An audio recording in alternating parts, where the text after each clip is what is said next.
night. And the truth is, I don't think what I have to say is going to make much of a difference. If you like me, you like me. If you don't, you don't. I have no illusions about changing anyone's mind. But I do want to make something clear because it's important to me as a human, and that is, you understand that it was never my intention to make light of the murder of a young man.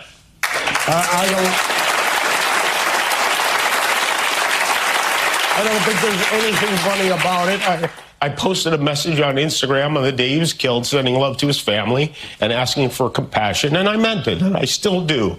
Nor was it my intention to blame any specific group for the actions of what it was obviously a deeply disturbed individual.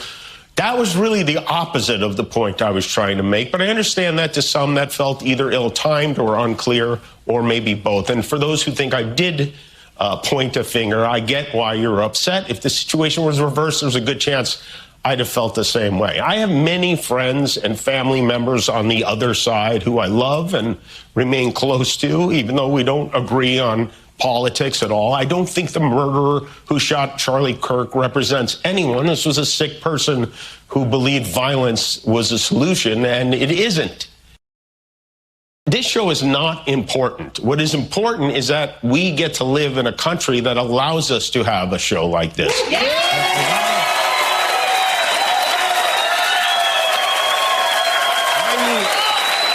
I've had the opportunity to meet and spend time with comedians and talk show hosts from countries like Russia, countries in the Middle East, who tell me they would get thrown in prison for making fun of those in power, and worse than being thrown in prison. They know how lucky we are here. Our freedom to speak is what they admire most about this country. And that's something I'm embarrassed to say I took for granted until they pulled my friend Steven off the air and tried to coerce the affiliates who run our show in the cities that you live in to take my show off the air. That's not legal. That's not American. That is un-American.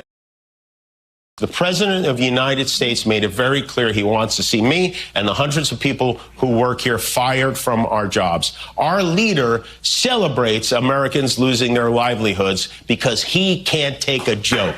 He was somehow able to squeeze Colbert out of CBS. Then he turned his sights on me, and now he's openly rooting for NBC to fire Jimmy Fallon and Seth Meyers and the hundreds of Americans who work for their shows who don't make millions of dollars. And I hope that if that happens, or if there's even any hint of that happening, you will be 10 times as loud as you were this week. We have to speak out against this stuff.